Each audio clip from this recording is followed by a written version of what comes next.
2부 패널 토의를 시작하도록 하겠습니다. 먼저 신현정 카이스트 교수님 모시겠습니다.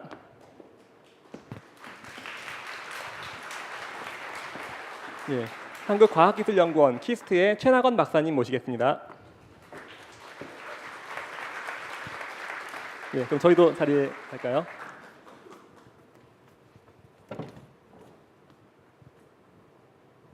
예, 아유, 그 강의 잘 들으셨죠? 네, 오늘 그 두 분 지금 새로 모셨으니까 간단하게 어떤 분들이신지 직접 한번 들어보도록 하겠습니다. 먼저 신현정 교수님부터 어떤 연구하고 계시고 간단하게 소개를 부탁드리겠습니다. 네, 안녕하세요. 저는 카이스트 기계공학과 신현정입니다. 저도 정석 교수님과 마찬가지로 기계공학을 전공했고요. 여기 잠깐 소개가 잠깐 나오는데요. 저는 학위 때는 정자를 연구했습니다. 그리고 한국에 돌아와서는 이제 생명 현상이나 질병 현상을 기계적인 관점 그리고 물리적인 관점으로 바라보는 그런 연구를 하고 있습니다. 반갑습니다. 철학적인 주제가 나왔습니다. 나중에 아마 얘기할 기회가 있을 것 같아요. 최낙원 박사님 소개 부탁드립니다. 네, 안녕하세요. 저는 한국과학기술연구원 뇌과학연구소 바이오마이크로 시스템 연구단에 있는 최낙원이라고 하고요. 아까 정석 교수님이 맨 마지막에 핸드폰 만들 때 쓰이는 전공들 여러 개 말씀해 주셨는데 그 중에 하나 빠뜨리신 게 있어요. 이 빤스에서 반도체까지 만들 수 있는 화학공학을 저는 전공을 했고요. 지금은 키스트에서는 아까 잠깐 강연 때 소개해 주신 대로 뇌 신경 조직 공학 쪽에 일을 하거나 아니면 뭐 질병을 어떻게 진단할 수 있을까 그런 기술을 개발하고 있습니다. 반갑습니다. 예, 벌써부터 느끼셨겠지만 굉장히 불꽃 튀는 그 토의가 기대가 되고 있습니다. 오늘 그 질의응답할 때 그 세 분의 전공 한번 그 배경을 한번 잘 생각해 주시면서 보시면 더 즐거우실 것 같고요. 신현정 교수님께서는 아까 조금 다른 전공이시기 때문에 3분 과학이라는 코너를 통해서 아마 1화 때 그 경험이 있으실 텐데요. 좀 더 집중적으로 소개를 하는 코너가 있을 것 같습니다. 그때 연구에 대해서 좀 더 들어보도록 하겠습니다. 자, 그러면은 첫 번째 패널 토의 주제로 바로 들어가겠습니다. 뇌 장기엔 무엇이 딱 맞을까라는 제목인데요. 아마 이 강의를 들으시면서 처음에 듣기 전에 상상하셨던 분들 중에는 나 이거 알아, 인공장기 얘기구나 이런 생각하셨던 분들 계실 것 같아요. 그런데 아마 그런 분들은 강의를 들으시면서 점점 당혹감을 느끼셨을 텐데요. 내가 알던 것과 좀 다르네 이러다가 아마 마지막에 가서는 모르겠다 이러신 분들 계실 텐데요. 뭐 여러 가지 용어가 나왔어요. 오가노어칩, 오가노이드, 그 다음에 조직공학, 생체공학 뭐 이런 굉장히 다양한 인공장기까지 다양한 종류의 단어가 나왔습니다. 이걸 한번 짚고 넘어가는 게 필요할 것 같아요. 먼저 가장 쉽게 인공장기하고선 조직공학, 뭐 생체공학 우리가 흔히 들어왔던 얘기부터 먼저 한번 짚고 넘어가려고 합니다. 이 부분은 신현정 교수님께서 한번 정리를 해주시겠어요? 네, 여기 생체공학이라는 단어가 나오는데요. 생체공학은 저희가 해석이 여러 단어로 됩니다. 근데 이제 바이오닉스라고 해석이 되기도 하는데요. 바이오닉스 하면 그냥 생명체스러운이라는 이제 그리거원이고요. 혹은 바이오 일렉트로닉스 해서 바이오와 일렉트로닉스 전자기기를 합한 단어로 쓰이기도 합니다. 이제 그럴 때는 저희가 생체공학의 바이오닉스를 예를 들면 전혀 생체 물건이 아닌 다른 것들로 인공장기 등을 그러니까 대부분은 전자기 기반으로 해서 인공장기 등을 만드는 기술을 하는 학문을 얘기하고요. 그리고 이제 조금 더 넓은 범위로는 바이오 엔지니어링을 저희가 생체공학이라고 해석하기도 하는데 그럴 때는 사실은 인공장기뿐만이 아니라 저희가 진단이나 진료 혹은 치료에 쓰이는 굉장히 다양한 분야의 생체 의학 분야를 다 통틀어서 생체공학이라고 명명하고 있습니다. 그런 의미에서 조직공학은 뭐냐면 생체공학이라는 굉장히 큰 범주 안에 굉장히 작은 분야인데요. 여기서 보시는 것처럼 조직을 만들겠다는 의지입니다. 근데 시작을 비생물체로 하는 것이 아니라 일반적으로는 저희 몸에서 떼어낸 조직이거나 아니면 줄기세포 등을 활용해서 조직을 생체 밖에서 만들어서 다시 몸 안으로 집어넣겠다는 그런 학문이죠. 그래서 그런 의미에서 조금 다른 오가노칩하고는 아주 다른 개념이라고 보시면 될 것 같습니다. 예, 감사합니다. 어떻게 본다면 생체공학이 더 넓은 범위고 조직공학 그 중에서도 조직 또 세포 이쪽에 좀 더 초점을 맞춘 개념이 아닌가 싶은데요. 그러면 또 오늘 어떻게 보면 키워드 중에 하나인데 오가노이드, 그다음에 오가노너칩 이걸 다시 한번 정리를 하고 넘어가는 게 좋을 것 같아요. 이 부분은 직접 연구를 하고 계시는 최 박사님께서 한번 간단하게 비교를 좀 해주시겠습니까? 네, 신 교수님께서 말씀해주신 생체공학, 조직공학에서 특히 이제 조직공학의 얘기를 먼저 드리면 그 가장 극명한 예로 심장이나 관절을 들 수 있을 것 같아요. 그 이른바 인공장기, 인공심장, 인공관절이라고 했을 때 그 인공심장이나 인공관절이 반드시 내 몸에 있는 세포로 이루어진 거여야 할 필요는 없거든요. 그리고 실제로 지금 그 기계적으로 작동하는 인공심장, 그리고 금속으로 만든 인공관절 이 수술로 지금 이식이 되고 있단 말이에요. 근데 조직공학은 내 몸에 있는 세포를 떼서 만든 다음에 직접 내 몸에 다시 심는 것이 목적이죠. 그 상한 장기와 조직을 대체할 수 있도록. 근데 그거에 반해서 가장 큰 오거노노 칩이나 오가노이드의 차이라고 말씀드릴 수 있는 건 몸에 다시 심는 걸 지향하지 않아요, 저희들은. 대신 아까 정석 교수님께서 강연 마지막에 페르소나랑도 연결했지만 환자든 일반 사람이건 조직이나 장기에 어떤 구조와 기능이 있는지를 최대한 많이 작은 칩 위에서 구현하는 거라고 보시면 될 것 같아요. 뭐 이게 굳이 비유하자면은 다시 생체 안에 들어갈 필요가 없이 그 하나의 독자적인 어떤 생명력을 갖는다고 할까요? 그런 것들이 어떻게 본다면은 뭐 오거노 칩이라고 정의할 수 있겠네요. 그 생명력을 어떻게 정의하느냐에 따라 논란이 또 있을 수 있겠지만, 네. 뭔가 복선 같죠? 예. 다음 질문으로 또 넘어가도록 하겠습니다. 할 얘기가 많기 때문에요. 그 이제 세본 교수님께서 굉장히 다양한 배경에서 이 연구를 하고 계신데요. 아까도 뭐 들으셨다시피 굉장히 다양한 학문 분야가 필요한 그런 분야이기 때문에 더 그럴 텐데요. 이게 어떻게 이렇게 다른 분야에서 묻혀서 연구할 수 있는지 그게 또 궁금하고요. 또 하나는요. 이게 결국은 이 접근이 다르다 보니까 생명이라는 것을 기계의 관점에서 좀 접근하고 있는 것이 아닌가. 뭐 그런 이제 의문을 또 가질 수도 있어요. 이 의문일 수도 있고 약간 궁금함일 수도 있는데요. 어떻게 이런 것들을 할 수 있는지를 사실 이 분야를 깊이 연구하는 것이 바로 신 교수님이에요. 그래서 신 교수님께서 연구 분야를 좀 더 집중적으로 우리 3분 과학 코너에서 소개를 해주실 예정입니다. 그래서 제목을 제가 불러드리겠습니다. 세포는 어떻게 기계 생명이 되나? 뭔가 철학적인 느낌이 기계공학, 세포 그리고 힘입니다. 신 교수님 3분 강의 박수로 청하겠습니다. 네, 감사합니다. 3분 과학. 여기 3분 요리처럼 간단하게 3분 요리처럼 맛있게라고 표현이 되어 있는데요. 굉장히 부담스럽습니다. 3분은 조금 더 넘을 수 있어서 준비하시면 좋을 것 같습니다. 사실은 정석 교수님하고 최나건 박사님하고 저하고 연구 분야가 그렇게 다르진 않은데 접근 방법이 조금 다르다고 보시면 될 것 같습니다. 아까 정석 교수님이 계속 강의 중에 말씀하셨듯이 정석 교수님은 굉장히 실질적인 장비를 만드시고요. 그거를 또 연구자들을 위해서 혹은 환자들을 위해서 파는 것에 관심이 많으십니다. 그것으로부터 자본을 이끌어내는 거에 관심이 많으시고, 그 이제 최나건 박사님은 그 중간 단계라고 생각하시면 될 것 같아서 조금 더 저하고 가까운 상태라고 제가 생각합니다. 저는 말씀드리자면 이런 겁니다. 그 작동 원리나 근본적인 그 백그라운드에 관심이 있는 거죠. 그래서 돈 되는 거에도 관심이 없고 그냥 호기심 천국 약간 이런 느낌으로 그냥 세포가 어떻게 거동하는지에 미쳐 사는 사람이라고 생각하시면 될 것 같고요. 그래서 그런 의미에서 제가 간단하게 세포는 어떻게 기계 생명이 되나를 간단히 설명드리겠습니다. 자, 일단 기계와 생명이라는 굉장히 전혀 다른 키워드가 이렇게 합쳐져서 기계 생명 혹은 생명기계 이렇게 쓰여 있습니다. 그럼 저희가 이제 이 단어를 볼 때 생각할 수 있는 여러 가지가 있을 텐데요. 첫 번째는 생명력을 갖는 기계를 생각해 보실 수 있을 것 같습니다. 그래서 약간 공상 만화나 영화 같은 느낌으로 이렇게 생명력을 갖고 생각하고 인지하고 행동하는 그런 생명기계를 생각하실 수 있을 것 같고요. 두 번째는 생명이 연결된 기계입니다. 그래서 인공장기 아까도 말씀하셨지만 전혀 생명력과 관련 없는 어떤 재료를 가지고 이렇게 인공 심장을 만든다든지 혹은 외부의 기계와 그다음에 이제 저희 생명체를 연결하는 그런 인터페이스 기술을 포함하겠습니다. 세 번째가 생명 기능을 포함한 기계입니다. 이게 이제 오늘 정석 교수님께서 발표를 1시간 동안 해주신 오가노노 칩이나 오가노이드의 개념이 되겠습니다. 그래서 오가노노 칩이나 오가노이드는 저희 굉장히 이제 실용 가능성이 많은 기술인데요. 그것을 위해서 필요한 가미, 기반 지식이라 혹은 학문이라고 생각하는 것이 셀룰러 미케노 바이올로지라고 사실 굳이 해석하기가 어렵지만 세포 생명 기계, 세포 기계 생명이라고 하면 될 것 같습니다. 그래서 이거는 생명 내 기계적, 물리적 환경과 그 특성을 연구하는 학문을 총털어서 얘기를 합니다. 생체 내 물리적인 환경의 중요성을 먼저 인식해야 되고요. 그것들을 잘 이해해서 구현하는 것이 저희 목표입니다.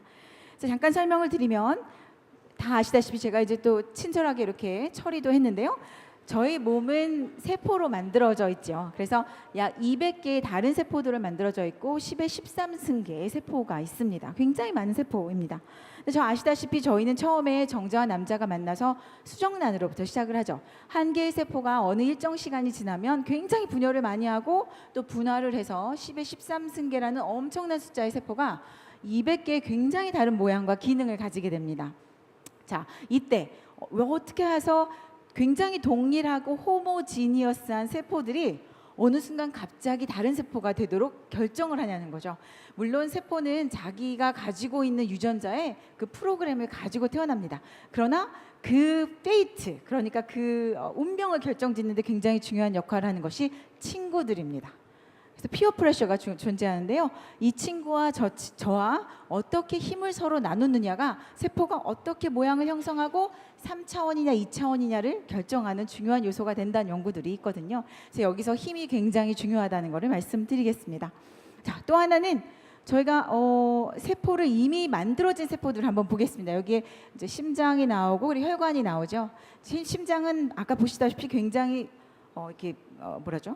굉장히 이렇게 늘어났다 수축 이완을 하죠. 네, 수축 이완을 하면서 인장작이라는 것을 경험하게 됩니다. 그래서 세포 안이 거기에 있는 세포들은 계속 끊임없이 이제 폐회 세포와 비슷하게 인장작을 경험하게 되는데 이렇게 이미 발생 과정을 다 거쳐서 큰 세포들도 이렇게 끊임없이 힘을 경험하게 되는 거죠. 그래서 여기 나온 것처럼 각기 다른 세포가 조직 특이적으로 어떤 힘을 경험하게 되고요.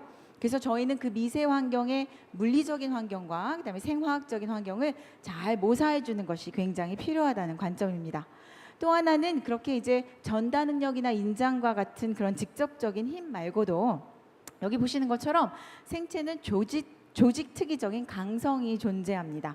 다시 말씀드려서 저희가 사실 이렇게 많이 먹잖아요. 그 곱창집에 가면 저희가 여러 가지 텍스처를 느끼는데 폐도 다른 텍스처이고 간도 다른 텍스처이고 굉장히 다르죠. 그래서 그런 생체가 조직 특이적인 강성을 보이기 때문에 그 안에 있는 세포는 그것에 익숙하죠. 근데 문제는 뭐냐면 저희가 세포를 꺼내서 배양할 때는 다 딱딱한 글라스나 플라스틱 위에 키운다는 거죠. 그래서 이렇게 미케니컬한, 그러니까 기계적인 미스매치를 최소화해서 세포를 배양하는 것이 굉장히 중요합니다.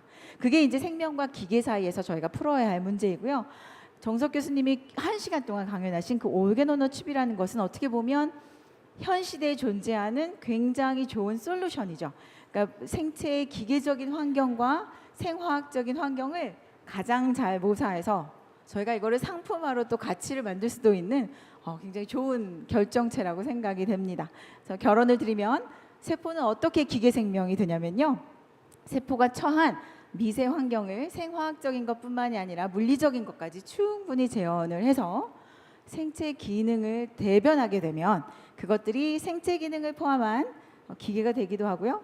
생명에 연결되는 기계로 쓰임을 받을 수도 있고 더 나아가서는 생명력을 가진 기계로 실현화가 되지 않을까 하는 기대를 해봅니다. 3분 과학이었습니다. 감사합니다. 예, 이거 관점이 있는 강의였습니다. 마지막에 흥미로운 표현 나왔어요. 생명력이라는 단어가 또 나왔는데 과연 이게 나중에 또 어떤 말로 연결될지 이 분야에 대해서 최 박사님께서 또 다른 배경이 있으시니까 화학공학의 관점에서 한번 좀 코멘트를 해주실 수 있을까요? 대부분은 다 동의를 하는데요. 결정적으로 조직이 신 교수님께서 3분 과학 하면서 몇 가지 키워드를 말씀해 주신 게 조직이나 장기가 딱딱하고 물렁물렁하고 그리고 생물화학적인 것과 물리적인 기능을 해야 되고 그런 것들이 그 구조화 기능을 대변해야 된다 그러는데 그런 것들이 있으려면 또 친구들이 같이 함께 해야 된다. 한 방에 친구들이 있는데 그 친구들끼리 아무것도 안 하고 있으면 일이 벌어지지 않잖아요. 상호작용을 해야 되는데 초코파이라도 나눠 먹고 싸고 이렇게 해야 되잖아요. 이 우리 몸에서 그 살아나면서부터 숨을 다할 때까지 끊임없이 우리 몸 안에 모든 장기와 조직 내에서 물질들이 전달이 되고 대사가 되고 또 대변도 보고 들어가는 게 있으면 나가는 게 있고 그럼 성장하고 하니까 이런 것들을 공부하는 게 바로 화학공학이거든요. 그래서 저는 화학공학과로 진학을 했지만 제 지도 교수님, 박사 지도 교수님이 물리학과 출신의 석사 박사를 물리학을 하신 분이 화학공학과로 또 오시고 그러니까 그러면서 저도 이런 분야에 뛰어들어서 하게 됐죠. 뭐 결론은 뭐 화학공학도 중요하다. 근데 굉장히 중요한 그 말씀이세요. 왜냐하면은 저도 굉장히 오랜만에 듣는 말이었는데 이게 이제 화학공학이나 저는 이제 도시 생명 그 환경과학 이런 걸 했는데 그게 인풋이 있으면 아웃풋이 있는 법이거든요. 그게 또 이렇게 평형을 이루기도 하고 여러 가지 그 조건들이 형성이 되는데 그걸 가정하지 않고는 사실 이 연구를 할 수 없는 거거든요. 그래서 그런 점을 말씀해 주신 게 아닌가 싶습니다. 여담인데 아까 저는 그 과학기자 생활 10년 넘게 했는데 그 세포에다가 기계적 강성이라는 표현을 쓰는 분은 처음 봤고요. 그걸 묘사하시면서 곱창으로 묘사하신 분은 또 처음 봤어요. 그래서 너무나 놀랐습니다. 한 가지 죄송한데 오해가 있을 것 같은데 그 패나 간을 먹는 거는 곱창이 아니고 순댓국 잘못 비유하신 거예요. 여러분은 엄밀한 과학자의 모습을 보고 계십니다. 예, 바로 두 번째 그 주제로 넘어가겠습니다. 만들어진 뇌도 생각을 할까라는 주제입니다. 이번에는 조금 더 제가 상상력을 발휘해가지고 했습니다. 첫 번째가 개념을 정리하는 거였다면 이번에는 조금 더 나아가서 미래를 좀 보려고 하는데요. 만들어진 뇌, 왜냐하면은 강의 전반에 굉장히 많이 미니 뇌를 포함해가지고 오가노이드 또는 오가노너칩 뇌가 나왔습니다. 과연 얘들이 어느 순간 생각이라는 걸 하게 될까? 이런 상상을 해봤는데요. 자, 그 교수님께서는 그런 이 주제에 대해서 굉장히 좀 애착이 있으셨다고 들었습니다. 아니, 아까도 애착은 없다고 말씀드렸던 것 같은데 그 리허설 때 말 맞췄는데 연습할 때도 애착은 협조를 안 없다고. 해주시네요. 예, 연습할 때도 애착은 없다고 말씀드렸는데 그 왜 이제 저희가 사실은 아까 말씀드린 것처럼 우리 최남원 박사나 제가 이제 신경 조직을 만들고 걔네들을 어떻게 하면 좀 더 본질적으로 비슷하게 만들 것이냐, 우리 몸에 있는 세포랑 신경 세포랑 어떻게 비슷하게 줄을 세울 거고 그런 걸 하다 보니까 얘네가 그러면 이렇게 만들면 어디까지 갈 수 있을까를 생각을 자꾸 하게 됩니다. 그러니까 어디까지 우리가 만들 수 있을까? 그러니까 예를 들어서 아마 다음번 강의가 커넥텀 강의라고 저희가 알고 있는데 이 커넥텀에서 아마 그런 걸 보여드릴 겁니다. 커넥텀을 연결해서 이제 그 작은 자동차를 했을 때 이 자동차가 그 커넥텀의 연결만으로 명령을 내리지 않았는데 스스로 그 환경에 반응하면서 길을 피해가는 아마 동영상을 보시게 될 겁니다. 그런 것처럼 실제로 세포를 배양해서 배양된 세포가 이 로봇을 컨트롤해가지고 이 환경에 반응하게 하는 실험들을 실제로 하시는 분들이 있습니다. 그러니까 저희도 마찬가지로 이걸 배양을 하다 보면 대체 이게 어디까지 갈까 생각을 할 수 있지 않을까.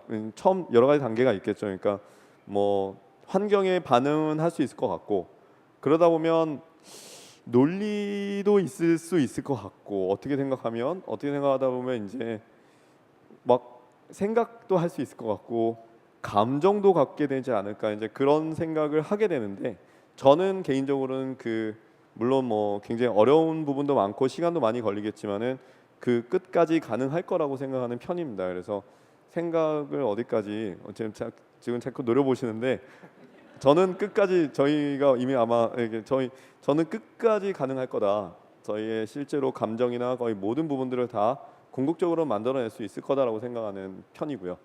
네. 뭐 할 말 있으신 것 같은데요. 아직 저는 이 주제를 생각해낼 때부터 진짜 충돌이 많았습니다. 그러니까 토론 주제를 얘기하는데 둘은 너무 공상과학 만화 시대에 살고 있는 거고 저는 굉장히 현실주의자라 가지고요. 그리고 저는 연구가 재밌는 사람인데 이분들은 막 만들어 가지고 막 세상을 다 바꿀 것처럼 얘기해서 일단 주제를 선정하고 그러면 신 교수는 극단 보수파로 가는 게 좋겠다 이렇게 약간 정리가 안 된 상황입니다. 그래서 저는 사실은 뇌라는 걸 어떻게 정의하냐부터 어려운 것 같습니다. 그러니까 여기서 말씀하신 뇌는 사실 저희가 생각하는 그렇게 생긴 뇌가 아니라요. 이분들은 오간 언어 칩에 있는 뇌를 뇌라고 부르시는 거거든요. 그거는 그리고 생각이라는 것도 제가 보기에는 그러니까 범주가 다른 것 같아요. 저는 진짜 생각하는 거 얘기하는 거, 영혼을 닮아서 생각하는 거 얘기하는 거고 아마 적어도 이분은 생각이라는 게요. 이렇게 요 다음에 요거, 그러니까 정보들의 합 정도를 생각이라고 정의하시는 게 아닐까 하는 생각에 저는 현실성이 사실 뭐를 생각으로 정의하냐에 따라 감히 우리가 만들어진 내가 생각을 한다고 얘기할 수 있을까라는 이제 의구심이 드는 거죠. 최나건 박사님 회색 분자하신데. 네, 저는 좀 중도적인 입장이지만 중도 진보에 좀 더 가깝다고 하시는데 기본적으로 정석 교수님이랑 생각이 같아요. 아까 소개도 해주셨지만 그 해마라고 하는 게 우리 뇌에 기억과 학습을 관장하는 곳이라고 해요. 그러니까 그 몇 년 전에 애니메이션 개봉한 것도 그 희노애락을 다 어딘가에 저장해 놓고 어릴 적 기억도 저장돼 있다고 하잖아요. 그러니까 그런 것까지 다 알아낼 수 있다면, 그리고 인사이드 아웃이라는 영화에서 나왔던 그런 것들이 다 충분히 밝혀지고 그거를 체외 환경에서 뭐 칩이 됐건 오가노 칩이 됐건 오가노이드가 됐건 만든다면 그 지금 신경 쓰기로 말씀하시는 뭐 감정, 생각 이런 것도 정의를 좀 다르게 할 수 있지 않을까. 시간은 굉장히 오래 걸릴 것 같긴 해요. 그 제가 원래 한 가지 그 생각했던 게 그 우리가 이제 인공지능을 많이 하는데 인공지능을 갖고 자동차를 조정하고 뭐 이렇게 하잖아요. 그럴 때 이제 자동차가 미로를 이렇게 피해 가야 되는데 못 간단 말이에요. 그래서 막 가서 하다 보면 여러 번 시도를 하다 보면은 결국엔 미로를 피해 가고 이렇게 갈 건데, 그러니까 이제 아까 감정의 영역이나 그런 건 잘 모르겠지만 어떤 초기 단계에서 우리가 만일에 뇌세포를 잘 훈련시켜 갖고 이렇게 갈 수 있다면 뇌세포로 컨트롤하는 로봇은 짜증을 내지 않을까.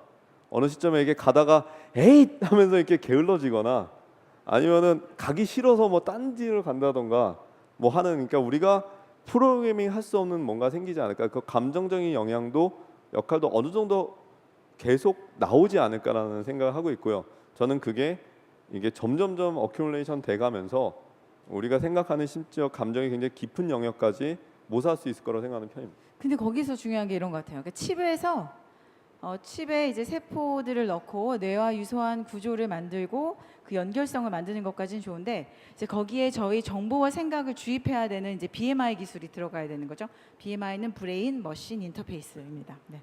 그 기술이 정말로 저희가 들어갔을 때 우리 만들어진 세포한테 그 정보들이 어떤 식으로 그러면 주입이 된다고 생각을 하시는 건지. 꼭 주입이 될 필요는 없을지도 주입은 안 돼도 몰라요. 돼요? 네. 그것도 일맥상통하죠. 외부에서 누군가가 이렇게 네. 조종하는 건데 네. 꼭 주입을 하지 않아도 스스로 학습해서 학습. 만들어질 네. 수도 있지 않을까요? 그게 이름이 마우스 아바타라고 이름 지어 있지만 저는 개인적으로 그걸 아바타라고 생각하지는 않아요. 제가 생각하는 아바타는 진짜 파란 아바타를 내 자의식이 정말 투영이 돼서 내가 생각하는 대로 행동할 수 있어야 되는데, 적어도 마우스 아바타는 그게 아니기 때문에 중간에 그 어딘가에 커넥션이 끊겨져 있잖아요. 그러니까 그런 의미에서는 저는 아바타라고 생각하지 않고요. 그 갈 길은 굉장히 기술적으로 멀다고 생각해요. 대단히 초기 단계, 예, 로보캅도 뭐 마찬가지고 다 그 굉장히 초기 아니, 단계. 로보캅은 훨씬 가깝잖아요. 그런 면에서 보자면 적어도 인터페이스를 띄워놓고 바로 갖다 얹어도 되니까 조금 더 시간이 단축될 수도 있지 않을까. 뇌이식은 아니 얼마 전에 이제 뇌이식 아니다 머리 이식한다고. 예. 그런 거는 이탈리아였죠. 예. 그 훨씬 가깝고. 네, 그 실제로 지금 시도가 됐죠. 그 러시아에서 중국분이신가 해가지고 뇌를 자신의 뇌를 다른 사람의 몸에 이식하는 수술이 했는데, 제가 얼마 전에 언뜻 듣기로는 그분이 수술은 잘 됐는데 그 다음에 돌아가셨다는 소식을 듣기도 했던 것 같아요. 뉴스를 보서. 벌써 끝났어요 수술? 그랬던 것 같아요. 작년인가에 시도했다고 그랬을 때. 예. 근데 예를 들어서 그러니까 아바타는 이제 실질적인 그런 존재를 만드는 건데 생체랑 가까운, 로보캅은 사실은 로봇을 예쁘게 만들어서 뇌를 얹으면 되는 거잖아요. 그건 가능. 그렇지만 어쨌든 간에 그 기계 로봇도 되게 대단히 정교하게 만들어야 되니까. 정교하게 만들면 되잖아요. 나는 팔을 움직이고 싶은데 제가 갑자기 아까 발로 무슨 차면 말씀인지 어떡해. 아시겠죠? 제가 끼어들 틈이 이럴 때 끼어들어야 될 것 같아요. 그 지난주에 국내 그 미국의 피츠버그대에서 우리 되게 유명한 분 아실 거예요. 이렇게 원숭이하고 사람한테 뇌 그 칩을 이식해가지고 생각만으로 팔을 움직여서 뭐 먹기도 하고 이런 거 영상을 보신 분 기억이 있으실 텐데, 그거 만드신 분이 한국에 오셨어요. 그래서 잠깐 만나봤었는데 자주 오시긴 하더라고요. 한국에서 제자들도 있고 하기 때문에. 근데 그분 말씀으로는 그 정도 방금 말씀하신 것처럼 동작을, 세밀한 동작, 뭐 자유도가 뭐 열 몇 개가 넘으니까 굉장히 정교한 동작을 할 수 있는 로봇인데 그 정도 움직이는 거는 5년 내에 본인은 상용화를 자신한다고 말씀하시더라고요. 그래가지고 네, 그게 실질적으로 그 우리 몸의 근육을 움직이는 신경을 막 파파팍 자극했을 때 네. 팔이 움직이게 하는 거에서 내가 저 물컵에 물을 마시기 위해서 물을 마셔야지라는 생각만 해도 자동적으로 팔이 움직여지게끔 한 로봇 팔이 움직여지게끔 하도록 벌써 이게 과학 기술적으로는 그만큼 진보했기 때문에 전 충분히 더 가능하다는 긍정적이라고 걸- 생각합니다. 더 가능하다는 건 사실 그게 뇌의 가소성, 뇌가 얼마나 유연하냐에 달려 있는 건데 예를 들어서 그런 걸 해가지고 연결을 했을 때 우리가 정확한 피드백을 주지 못하면, 그러니까 시각이 연결이 안 돼 있다면 이게 그 훈련이 될 수가 없거든요. 그러니까 내가 원할 때 이게 뭘 움직이는지 알 수가 없으니까. 근데 그게 충분히 훈련이 돼서 피드백이 와서 훈련이 된다면 이제 궁극적으로는 이렇게 동작을 할 수 있게 되는 것처럼 우리가 그 뇌에 알 수 있는 오감이라던가 그런 것들 충분한 것들을 붙여줄 수 있다면은 저는 그게 궁극적으로는 굉장히 우리가 생각하는 것보다 훨씬 더 높은 지능을 갖게 되지 않을까 하는 생각을 하고 있습니다. 네, 이건 말씀을 나누다 보니까 처음에 시작은 작은 칩 위에 있는 어떤 조직 정도에서 시작을 했지만 그것이 연결됐을 때 지금 말씀으로는 다 이렇게 굉장히 넓은 스펙트럼인데 일부에서는 우리 실제 생체처럼 뭐 사고나 생각 이런 데까지 나아갈 수 있을 거라고 보시는 분이 계시고 또 한편 그렇지는 않다. 아직 훨씬 더 많이 남았다고 하는 분들이 계신 것 같아요. 또 그것이 기계하고 결합될 수 있는 가능성에 대해서도 말씀을 해주셨습니다. 미래 과학이다 보니까 저희가 굉장히 그 상상을 많이 할 수 있는데 어디까지나 다들 연구하는 배경에서 그 근거로서 삼아서 지금 추론을 하고 계십니다. 그 옛날에 여러분 아마 호문클루스라는 말을 들어보신 분들 계실 거예요. 그 중세 또는 그 중세 이후에 근대 정도에 그 연금술사들이 생각했던 인간이었죠. 미니 인간 그런 것들을 만들기 위한 어떻게 보면 허황된 시도였을 텐데 어떻게 보면 현대 과학이 현대판 호문클루스를 만들고 있는 것이 아닌가 이런 생각도 들기도 해요. 뭐 미니 뇌라는 표현처럼 어떻게 본다면 모이면 그것이 미니 인체가 될 테니까요. 자, 또 다음 주제가 있으니까 다음 주제로 또 넘어가도록 하겠습니다. 굉장히 상상력 넘치는 주제고요. 세 번째 주제는 좀 더 현실적인 주제입니다. 동물 실험입니다. 중간에 그 강연에서도 여러 번 언급이 됐던 거고요. 지금 그 화면 보시면은 귀여운 하얀 쥐가 보이는데요. 포유류입니다. 털도 있고 손 보시면은 5개의 그 손가락이 잘 보이시죠? 4개만 보이나요? 예, 우리 그 인류하고 가장 가까운 동물이기 때문에 기본적인 골격 구조를 굉장히 공유를 많이 하고 있고 신체 특성도 많이 비슷하고 그래서 실험에도 많이 이용되고 있습니다. 이런 동물이 아무래도 사람들한테 정서적인 반응을 불러일으킬 수밖에 없는데요. 오늘 강연에서 교수님께서 이제 동물 실험이 사라지거나 또는 뭐 사라질 어떤 가능성 같은 것들을 언급을 해주신 것 같습니다. 그래서 다행이라는 생각이 드는데요. 한 분께서 최 박사님께서 아무래도 연구를 실제 현장에서 많이 하시니까 실제로 동물들이 어떻게 실험이 진행되고 있는지 좀 간략하게 말씀 좀 부탁드립니다.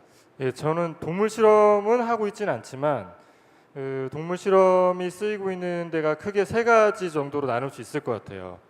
제일 중요하다고 생각되는 부분은 우리 몸이 질병에 걸렸거나 아팠을 때, 장애가 생겼을 때 약으로 치료를 하고 싶은데 어떤 약을 썼을 때 약효가 있으면서도 독성이 없을지 그런 것을 할 때 동물 실험이 가장 많이 쓰이는 것 같고, 두 번째로는 먹는 거, 뭔가 식품을 개발하거나 했을 때 이게 먹어서 탈이 나면 안 되잖아요. 그러니까 그런 거 할 때 위험성이 있는지 없는지를 할 때도 테스트를 하는 것 같고, 그리고 화장품 미용을 위해서 혹은 피부 보호를 위해서 할 때 여러 가지 목적으로 그냥 제품 출시해놓고 사서 바르세요 할 수가 없으니까 이제 그때 동물 실험을 많이 하는 것 같아요.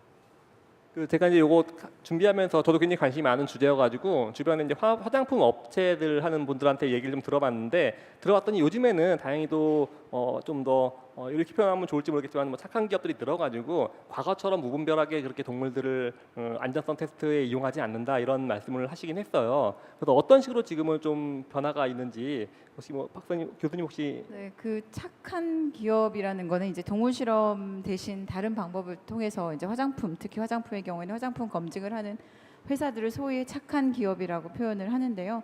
실제적으로는 사실 착한 기업들이 많지는 않아요. 특히 이제 큰 기업들은 착한 기업이기가 어려운 이유 중에 하나는 동물 실험이 불법이 아니거든요. 그러니까 불법이 아닌 것들을 통해서 검증할 수 있는 것들이 있는데 이제 그거를 대체로 할 때 생기는 문제점들이 있죠. 예를 들면 저라고 해도 어떤 화장품이 이제 뭐 자외선에 안전하도록 이걸 바르면 좋겠다 했는데 그 화장품이 동물 실험을 거치지 않고 그냥 시판이 된다 그러면 한 번쯤 의심해 볼 것 같아요. 정말 저가 내가 발랐을 때 괜찮을까?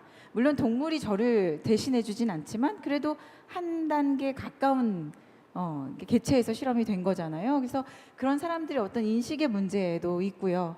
그다음에 사실 이제 지금 로레알이나 뭐 사실 아모레퍼시픽도 그렇고 굉장히 큰 기업들은 대체 피부 이런 것들을 만들어요. 그래서 가짜 피부이죠. 그래서 피부 팬텀이라고도 하는데 그런 것들을 만들어서 실험을 하고 있지만 그래도 동물 실험으로 마지막 검증은 하는 단계인 것 같더라고요. 네. 저는 개인적으로는 그 현재 그 피부 칩 같은 경우에는, 그러니까 현재 인공 피부, 그러니까 화장품 개발용 인공 피부 같은 경우에는 거의 그 진짜 피부와의 유사성이 굉장히 높다고 나와 있습니다. 그러니까 그런 것들이 심지어는 90 몇 %다라고 하는 지표들도 나와 있고요.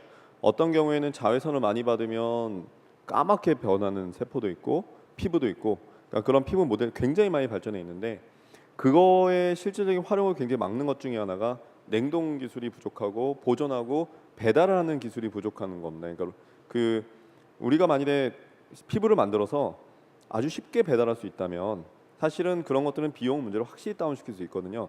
그러니까 저는 사실은 지금 회사가 동물 실험을 못 없애는 가장 중요한 이유는 어떤 감정적인 것보다는 비용이 아닐까. 자꾸 너무 돈 얘기만 하면 좀 죄송하긴 한데 비용이 문제가 아닐까라는 생각을 하고 있습니다. 그러니까 지금은 결정적으로 운송이나 배달, 뭐 보관 그런 문제 때문에 동물이 인공 조직보다 쌉니다. 그렇기 때문에 회사는 무조건 동물을 쓰고 있다고 생각하고요. 근데 그게 기술이 발전한다면은, 왜냐하면은 동물도 안 정확하고 뭐 100% 정확하진 않고 인공 장기도 100% 정확하진 않거든요. 그러니까 어차피 비슷하다면 비용이 낮은 쪽을 갈 거라고 생각을 하고 있고요. 그렇기 때문에 우리가 적당한 비용에서 심장이나 신장이나 간이나 그런 거 진짜 만들어내서 배달을 쉽게 할 수 있다면 굉장히 많은 것이 바뀌지 않을까. 저는 그렇게 생각하고 있습니다.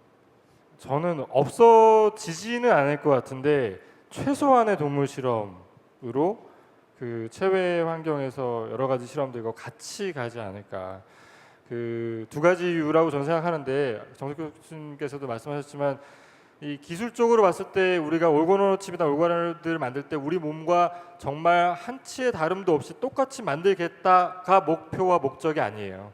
필요한 꼭 필수적인 목적에 맞게 기능과 구조를 갖고 오겠다는 거기 때문에 각자가 다 빈 곳이 있단 말이에요. 그 빈 곳을 서로 채워줄 수 있을 거라고 생각하기 때문에 상보적으로는 가되 점점 더 동물 실험이 줄어들거나 최소화하는 방향으로 가지 않을까. 저는 그 지금 이제 예를 들어서 뭐 안전성을 실험한다거나 할 때는 조금 이제 보조적인, 물론 이제 그 현재 단계에선 필수적인 그 단계겠지만요.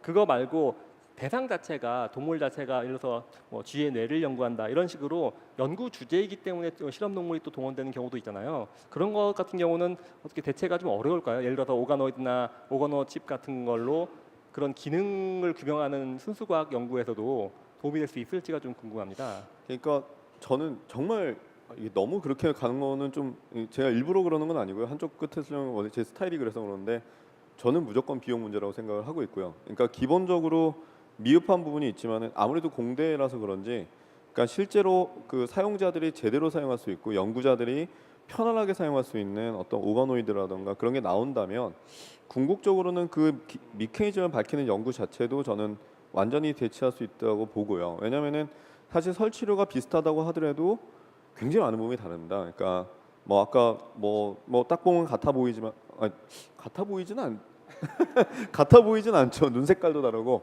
근데 예를 들어서 호흡을 할 때 뭐 호흡을 하는 방식도 다르고요. 그 다음에 그걸 대사하는 것도 다르고요. 특히 암에 대해서는 완전히 감성이 다르거든요. 그러니까 사실 그런 것들의 차이가 워낙 크기 때문에 이게 제대로 쓸 수 있는 거를 적절한 비용에 공급할 수 있는 누군가가 만들어진다면 저는 충분히 대체될 수 있을 거라고 생각합니다. 저는 근데 지금 말씀하신 게 독성 테스트 아닌 그냥 메커니즘을, 그러니까 작동 원리를 이해하기 위한 동물 실험의 경우에는 뇌는 좀 어려울 것 같고요. 근데 뇌는 워낙 뇌 세포도 많거니와 그 각각의 세포가 10,000개 이상의 커넥션을 가지고 있는데 그거를 정말로 재현해서 그 메커니즘을 이해할 수 있을까라는 회의가 좀 있고요. 그러나 이제 다른 장기의 경우에는 아까 정석 교수님이 뒤에 공상이라고 얘기했던 부분 있잖아요. 연결성이 이시 여러 장기를 우리가 표현할 수 있으면 가능하다고 생각합니다. 그러니까 예를 들면 저희가 올가노노 칩으로 약물 테스팅을 아주 안전성 있게 지금은 할 수 없는 이유는 제 생각에는 연결성 문제거든요. 장기와 장기 사이의 연결성. 그러니까 저희가 머리가 아프거나 감기가 들어서 타이레놀을 먹거나 에드빌을 먹을 때 걔네들의 독성을 담당하는 장기가 다르거든요. 하나는 콩팥이고 하나는 간인데, 그래서 저희가 사실은 약이 안 들으면 에드빌하고 타이레놀하고 2시간 간격으로 드셔도 됩니다. 그러나 같은 약을 2시간 간격으로 먹으면 안 되거든요. 왜냐하면 독성을 담당하는 장기가 다르기 때문이에요. 그러니까 저희가 타겟을 하고 있는 부분은 이 약으로 해결이 되더라도 그 나머지 장기들과의 인터랙션, 그러니까 연결성이 해결이 안 되기 때문에 사실은 지금은 어려운 건데, 정석 교수님이 미래지향적으로 말씀하신 대로 여러 장기를 한 플랫폼에서 구현할 수 있고 그 연결성이 증명이 된다면 어느 정도까지는 가능은 할 것 같아요. 물론 스케일 업하는 과정에서의 또 문제가 또 있긴 하겠죠. 네. 콕 집어서 뇌 말씀하셨는데 뇌 연구하시는 최 박사님께서 혹시 말씀하실 거 없을까요? 네, 뭐 저는 계속 하고 있으니까 이제 막 시작했고요. 그리고 저 역시나 저 혼자 할 수 없어요. 저는 공학자이지만 아까 정석 교수님이 소개해 주신 것도 다 신경과학 하시는 분이랑 같이 일을 하고 있단 말이에요. 그러니까 그분들의 피드백을 받아서 이건 필요 없다, 이건 필요하다, 네가 만들어줘. 그게 싸게 만들어줘가 됐건 손쉽게 만들어줘가 됐건. 근데 꼭 이런 분들이 있어야 그 생물학 하시는 기초과학 하시는 분들의 인식을 또 바꿀 수 있기 때문에 꼭 필요하다고 생각하고 저도 그 길로 가야죠. 저는 그냥 가장 빠른 길이 정 교수님 말씀 들으니까 쥐들이 좀 파업을 하면 어떨까 생각을 했어요. 그래서 몸값을 높이면은 자연스럽게 이 대체를 좀 생각하지 않을까 생각이 들었는데요. 제가 왜 아까 그 질문을 드렸냐면은 지난주에 안 그래도 취재로 새 뇌를 연구하시는 분을 찾아갔었는데 연구실에 새들이 많죠. 새장이 아파트처럼 쫙 있는데 거기에 보니까 새는 너무 작아가지고 이제 fMRI 같은 걸로 연구를 할 수가 없기 때문에 직접 전극을 꽂아가지고선 하더라고요. 근데 얘가 꽂은 채로 잘 날아다니고 있어요. 그래서 약간 이제 충격을 받기도 했는데 물론 굉장히 인도적으로 이렇게 실험을 하고 계셨습니다. 근데 그런 모습을 보니까 이런 것까지 궁극적으로 대체가 되면 좋지 않을까 이런 상상을 좀 해봤습니다. 그 동물 실험은 사실 그 과학 저널리즘이나 환경 저널리즘에서도 굉장히 중요한 그 주제였습니다. 그러니까 10여 년 전에 한국에서도 중요한 보도가 나왔었고 뭐 그 이후에 이 실험 동물에 대한 어떤 인도적인 절차 같은 것들, 흔히 뭐 3R이라고 부르는 그런 절차 같은 것도 좀 더 강화가 되고 그래서 지금 많이 발전을 했거든요. 근데 이 세 분 연구하시는 연구 성과들이 또 한 번에 그 이후로 조금 주춤한 느낌이었는데 또 한 번에 도약을 할 수 있는 계기가 되지 않을까 굉장히 기대를 많이 하고 있습니다. 예, 그러면 그런 부분을 더 잘 부탁을 드리도록 하겠습니다.